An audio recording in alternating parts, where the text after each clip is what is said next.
Assalamu alaikum, how are you everybody? Today inshallah we are going to start the first lesson, unit 2, that's about the properties of electric current. The second part about the electric potential of conductor. What does it mean? Can you tell me what's meant by electric potential of conductor? Look to this figure, then answer. If I have two conductors, one of them has higher potential and the second one has lower potential. If you connect between them with a metal wire, as you see in this figure, you'll see that the electricity transfer from the higher potential one to the lower potential one. From the higher to the lower. طب يعني ايه يا مستر زي ايه؟ If you have power bank, if you connect it with the electric source in your house, you will see that the electricity transfer from the source to the power bank. يبقى in this case, the power bank has lower potential. So the electricity transferred from the source to the power bank, to the lower. طيب, what will happen if you connect this power bank to your phone? The electricity will transfer to your phone. يبقى in this case, the power bank has higher potential. So it will give. يبقى the electric potential shows the transfer, the direction of electricity transfer from or to the object. From or to the object. And this is depend on its potential. If it's higher, it will give. If it is lower, it will take electricity. It's okay? يبقى what's meant by electric potential of conductor? It is the state of an electric conductor that shows the transfer of electricity to and from it. To and from it. When it connected with another conductor. يبقى ده كده depend on the electric potential of each one. Okay. Another point that is called potential difference. What's meant by يا شباب potential difference? قبل ما نقول يعني ايه potential difference, consider I have a metal wire and I have a quantity of electricity equal 1 coulomb. If you want to transfer this amount of electricity اللي هي 1 coulomb ما بين التو poles of this conductor, ما بين التو poles من الواير دوت, الانرجي نيدد ديت او سوري الورك نيدد دوت عشان اقدر اعمل ترانسفيرنج للتشارج دي. تخيل انت بتعمل بوشنج للالكتريستي. عشان اقدر اعملها pushing through this metal wire, you need to do work. This work is called the potential difference. يبقى البوتنشال difference عندي هو عبارة عن ايه؟ It is the work done to transfer a quantity of charges equal 1 coulomb between two poles of conductor. طيب, how to calculate the potential difference؟ هنقول برضو الديفينيشن بس كمان شوية. How to calculate the potential difference of any conductor. The potential difference take symbol V and it equals the work done divided by the quantity of electricity. The potential difference equal W اللي هي work done divided by the quantity of electricity. What's the measuring unit of each one? The potential difference in volt, measured in in volt. طيب, what about work done? Work in joule. And the last one, quantity of electricity in coulomb. طبعا احنا كنا اخدنا الكوانتيتي اوف electricity زي electric current density بالظبط, هي نفس الحاجه. الكيو دي هي الكيو دي. يبقى هنا عندي الكيو measured in in coulomb. يبقى انا الرول بتاعي at all اللي هو potential difference equal W over Q. So if we want to define the potential difference is it is the value of the work done to transfer a quantity of a charge, the 1 coulomb, between two poles of this conductor. Okay? Repeat again. It is the value of the work done to transfer a quantity of a charge 1 coulomb between the two poles of conductor. طيب, احنا متعودين ان احنا كل مرة بيكون عندنا بنعمل definition لحاجة ونبدأ نعمل definition لليونتس بتاعتها. أول يونت عندنا اللي هي مين؟ جول. What's meant by joule?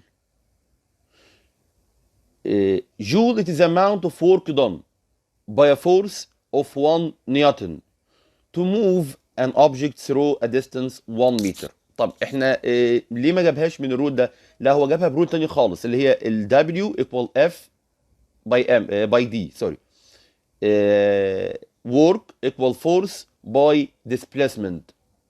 يعني لو انا عندي اي object بعمل له pushing forward مثلا by a force and this force in Newton multiply displacement in 1 meter. يبقى هنا جابها لي من الرول دي اللي هي W equal F times D. يبقى what's meant by joule? It is the amount of work done by a force of 1 Newton to move an object through a distance 1 meter. في عندي الفولت. what's meant by volt؟ طبعا احنا عارفين الفولت ده it's the measuring unit of the potential difference، صح؟ يبقى معنى كده اقول له ايه؟ it is the potential difference across two terminals of conductor on doing a work of 1 joule to transfer a quantity of 1 coulomb. احنا متعودين برضو ان احنا لما بنجيب definition لاي يونت بخلي الاثنين التانيين ب1 زي ما احنا قلنا هناك في الالكتريك كارنت انستي. طيب هنا عندي الفولت دوت، مش احنا قلنا ان ال V equal W over Q؟ طب لو احنا خلينا ال W ديت 1 اللي هو الورك دان دوت equal 1 جول، والكوانتيتي اوف الكتريستي 1 كولوم، يبقى 1 over 1 equal 1. هو بيعتمد على كده في الديفينيشنز ان هو يخلي الاذر بارتس بتاعتي او اذر فاكتورز بتاعتي equal 1.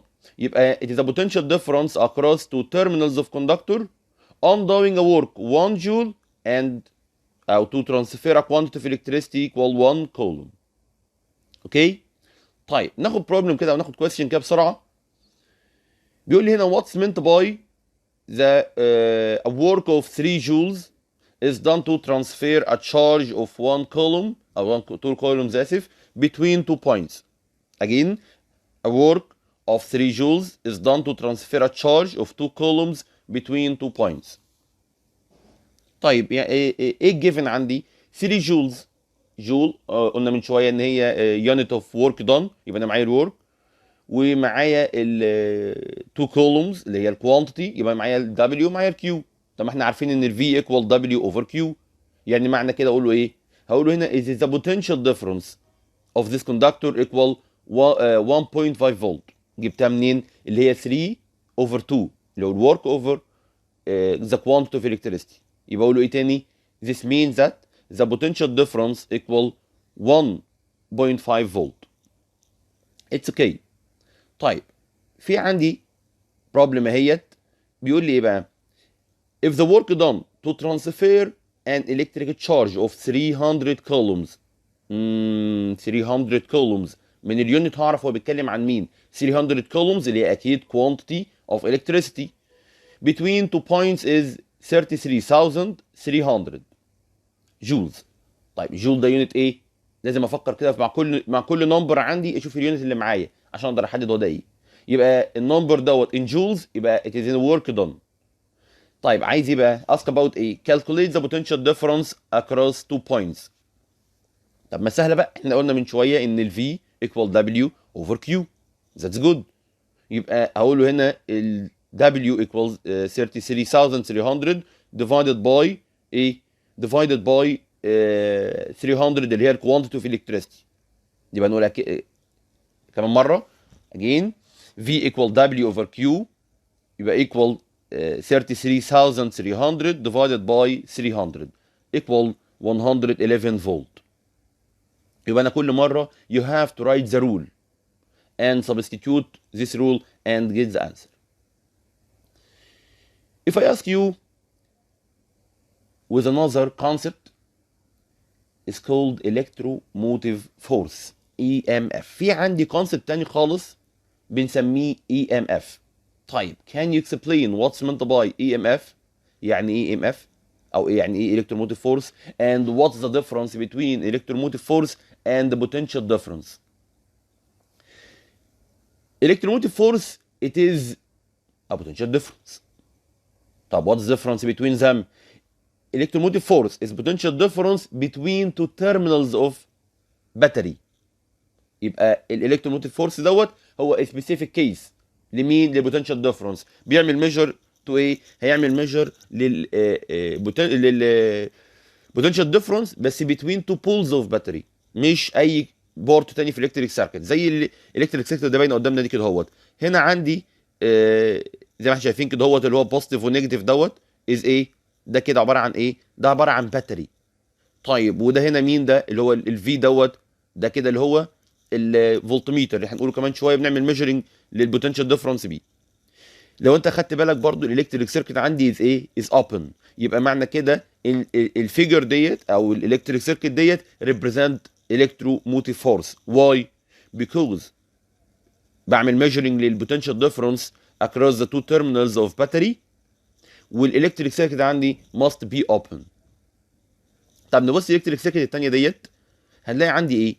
هنلاقي عندي ان انا عندي فولتميتر اهوت بيعمل ميجرنج لمين؟ resistance. Consider it is a lamp for example and the electric circuit closed and the electric circuit is a is closed. يبقى انا عندي ان هو بعمل measuring للبوتنشال ديفرنس لاي حاجه غير الباتري. يبقى هنا if you measure the potential difference for battery is called EMF. If you measure the potential difference of any conductor any part in the electric circuit except battery يبقى نسميها potential difference عادي. يبقى هنا هو زي ما احنا قلنا ان انا عندي اي ام اف للفيرست فيجر وبوتنشال ديفرنس للسكند فيجر. طيب يعني تقدر تقول يا مستر دلوقتي واتس مينت باي اي ام اف او الكتروموتيف فورس؟ هنقول له هنا it is the potential difference between two poles of battery when the electric circuit is open. The last time it is the potential difference between two poles of battery. قلنا كلمة باتري دي سبيسيفيك جدا، لازم تكون باتري. when the electric circuit is open and this means no current transfer in the electric circuit. طيب how to measure the potential difference of the conductor؟ طبعا احنا زي ما اتفقنا ممكن اقول لك potential difference، ممكن اقول لك electromotive force، both of them are the same. It is measured by ايه؟ It is measured by a device that is called voltmeter. زي ما احنا شفنا كده السامبل بتاعه في الالكتريك سيركت عباره عن circle contains letter V. يبقى الديفايس عندي is called ايه؟ voltmeter. وادي الفيجر بتاعه اهوت او الديفايس قدامي هو زي ما احنا شايفين بيبقى عباره عن ايه؟ اهو دوت كده اهوت مكتوب جواه V. طيب يبقى عندي هنا the measuring device is called voltmeter and the measuring unit is called volt. Measuring device called voltmeter, measuring unit called volt. طيب it's okay. في بقى عندي ابلكيشن هنا اسمه step up and step down transformers. step up and step down transformers ده عباره عن ايه؟ زي ما انت شايف كده في الفيجر اللي قدامك ده كده اهوت، ده عباره عن ديفايس بيبدا يعمل كونفرت للبوتنشال بتاع اي اوبجكت from the higher level from the higher voltage to lower voltage and vice versa. يعني ممكن انت لو انت عندك lower voltage يخلوك higher، لو انت عندك higher voltage يخلوك lower. طيب في ابلكيشن في حياتي كده ممكن يعني اتخيله واشوفه عندي، طبعا التشارجر بتاع الموبايل بتاعك. التشارجر دوت عباره عن ستيب داون، بس هو ستيب داون اونلي. الديفايس اللي قدامنا ده كده هو ستيب اب اند داون، بيعمل الاثنين. انما التشارجر بتاع الموبايل عندك هو ستيب داون اونلي. ليه؟ لو انت قريت الستيكر اللي مكتوب عليه او الكلام اللي مكتوب على التشارجر دوت هيقول لك ان الانبوت بتاعه 220 فولت، اللي هو السورس بتاع البيت عندي اصلا 220 فولت. طب هو الاوتبوت بتاعه ايه؟ 5 فولت. يبقى معنى كده عمل لك كونفرت from the higher potential to lower potential. طبعا انا بعمل الموضوع دوت to protect the electric devices، عشان طبعا انتوا عارفين ما اقدرش اعمل كونكتنج ما بين الموبايل فون مع الالكتريك سورس دايركت من غير الهيد ديت اللي بتعمل كونفرت، وطبعا يحصل له دامج. The last part عندي هنا اللي هو مين؟ the electric resistance او resistor. the electric resistance او resistor. What's meant by resistance؟ الريزيستنس دي عباره عن ايه يا شباب؟ It is the opposition that the electric current faces during the passage of a conductor او through a conductor. يبقى ده كده مين هي الريزيستنس؟ طبعا هي باينه كلمه ريزيستنس هي مقاومه، حاجه بتعافر مع الكتريستي. يبقى دوت عباره عن ايه؟ It is the force that face the electric current. يعني electric current هو ماشي بيعمل موفمنت او بيعمل فلوينج في الالكتريك واير بتاعي، بيلاقي عندي حاجه اسمها ريزيستنس بتقاومه شويه، مش عايزها يعدي. الريزيستنس ديت look like ايه؟ look like lamp, any device, any conductor، اي حاجه في الدنيا ليها ريزيستنس. It's okay. طيب the measuring unit of resistance is called ohm. The measuring unit of resistance is called ohm. طيب what about the measuring device? measuring device ohm meter. لو سمحت ما تعملش يعني disturbance كده ما بين اليونت والديفايس. اليونت ohm، الديفايس متر اللي هو ohm meter. اوكي. يا ترى في عندي types الالكتريك resistance ديت؟ Yes, I have two types. The first one is called fixed resistance. The first one is called fixed resistance. And it take simple zigzag line زي ما احنا كنا بنشرحها من شويه مع البوتنشال ديفرنس اللي هي الفيجر اللي كان فيه زيجزاج لاين دوت. يبقى الزيجزاج لاين دوت represented او represent ايه؟ the fixed resistance. في بقى عندي تايب تاني is called variable او restate. variable او restate ده عباره عن zigzag line also with arrow. الارو دوت عباره عن represent السلايدر زي ما انت شايف الفيجر اللي تحتيه على طول، في عندي سلايدر اهوت بقدر اعمل له movement for left and right. طب واي؟ الفاريبل ريزيستنس you can change the value of the resistance، انما الفيكسد هي fixed value. يعني فور اكزامبل لو انا مثلا قلت لك ان الريزيستنس ديت اللي هي نمبر 1 ديت عباره عن 50 اوم، يبقى it is only 50 اوم. I can't change it. I can't increase the amount of resistance or decrease it. fixed value constant. طيب الريستيت عندي لا، you can change, you can increase or decrease. لو انا عملت موفمنت للسلايدر للدايركشن ده كده رايت سايد، هلاقي عندي ان الفاليو بتاعت الريزيستنس increase because the length of the wire increase.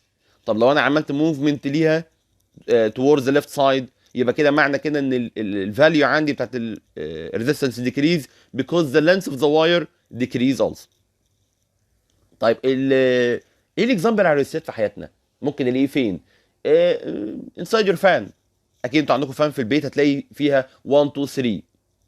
1 دوت بيعمل ايه؟ 1 دوت بيخلي لي الفان with lowest speed. طيب معنى كده ان الالكتريستي بدل ما عندي lowest speed يبقى الالكتريك كارنت هو lowest، لان لو كان جه لي الموتور بتاعي higher electricity هيبقى faster. يبقى الالكتريستي دي عندي كده دلوقتي بدل ما هي lowest speed يعني lowest amount of electricity اللي هي electric current intensity، يعني يبقى معنى كده ان resistance the value of resistance عندي ايه؟ very large very high. طيب الاوبوزيت اللي هو 3 بيديني highest speed يبقى highest amount of electricity، يبقى ده كده lowest resistance. يبقى في عندي inverse relationship between the current intensity and the value of resistance. By increasing the resistance, the current intensity decrease. By decreasing the resistance, the current intensity will increase. Okay, it's good. في عندي give reason very important. The restate are used in electric circuits. Why we use the restate in the electric circuit؟ طبعا انا لسه شارح اهوت example عندي بالنسبه للفان. عملت انا ايه؟ بدات اعمل كنترول على الفاليو بتاعت الريزيستنس. Why؟ to control the amount of electric current intensity that passes through the electric circuit. ببدا اعمل controlling على الاماونت بتاعت الالكتريك كارنت اللي تعمل flowing through the electric wire. يبقى الانسر عندي to control the electric resistance and electric current intensity in the electric circuit. اوم دوت كان ساينتست عمل اومز لو. What's meant by Ohm's law؟ الراجل دوت كان عاوز يجيب relation between the value of potential difference and the electric current intensity. As you see in the figure number 1 اللي هو ده كده هوت عباره عن ايه؟ consists of ايه؟ number 1 هو عامل electric circuit consists of battery اهي، بعد كده عندي restate fixed resistance ammeter and voltmeter. طبعا هنا الفولتميتر بيعمل measuring للبوتنشال ديفرنس across the two poles across the two terminals of the resistance. طيب ايه بقى الاكسبيرمنت بتاعته؟ بدا يعمل موفمنت للسلايدر بتاع الريستات زي ما احنا شفنا في الفيجر بتاعتها من شويه، وبدا يعمل تشينج للفاليو بتاعت الريزيستنس inside this electric circuit and get the ratio between the potential difference and electric current intensity. كل مره يعمل موفمنت للسلايدر ويجيب الفاليو عندي بتاعت الفولتميتر اند الفاليو بتاع ريدنج بتاعت الفولتميتر والريدنج بتاعت الاميتر and get the ratio between them V over I اللي هي الار عندي الريشيو اللي هي V over I. Each time he found the number or the ratio between them fixed constant. كل مرة عندي يجيب الريشيو between الفولتميتر او الريدنج بتاع الفولتميتر مع الريدنج الثانية بتاعت الاميتر. He found the ratio between them is constant and this ratio اللي هي الار دي represents the value of the resistance اللي هي ديت. كان كل مره عندي الريشيو بتوين الفولتميتر اند الاميتر اللي هي في اوفر اي تطلع الفاليو بتاعت ايه؟ فاليو اوف ذا ريزيستور، فاليو اوف ذا ريزيستور. طيب جميل جدا، يبقى الراجل ده اكتشف ان في عندي ريليشن بتوين ذا الكتريك كارنت انستي اند ذا بوتنشال ديفرنس اكروس ذا الكتريك سيركت.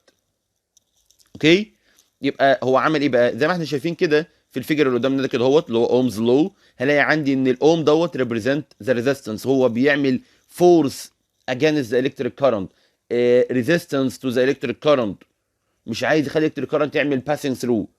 وعندي هنا البوتنشال ديفرنس بوشنج فورس، بيبدا يعمل بوشنج للالكتريستي ثرو الجرين دوت اللي هو الالكتريك كارنت انتنسيتي، نيد انرجي.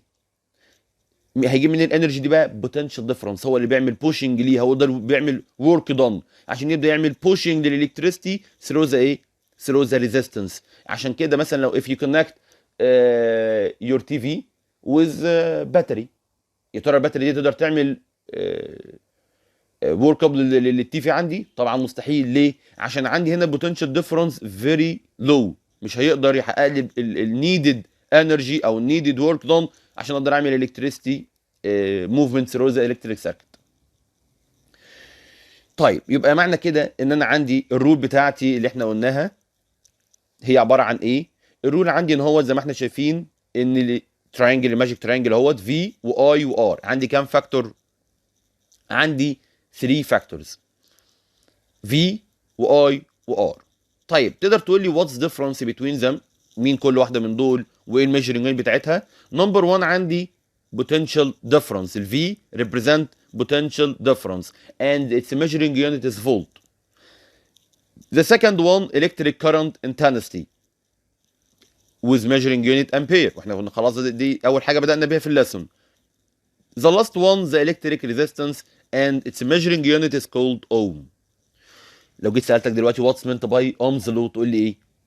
The electric current intensity passing through the conductor is directly proportional to the potential difference across it at a constant temperature. Again, the electric current intensity passing through a conductor is directly proportional to the potential difference across it at a constant temperature. يبقى this means that في عندي direct relationship between the potential difference and electric current intensity. Between the potential difference and the electric current intensity. اوكي. ناخد بقى problem على ال Ohm's law.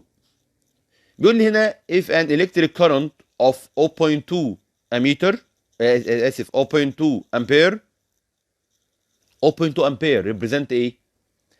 represent electric current intensity. ampere unit في electric current intensity passing through the electric heater and the potential difference between its two ends is 220 volt. الفولت عندي هنا دوت measuring unit of ايه؟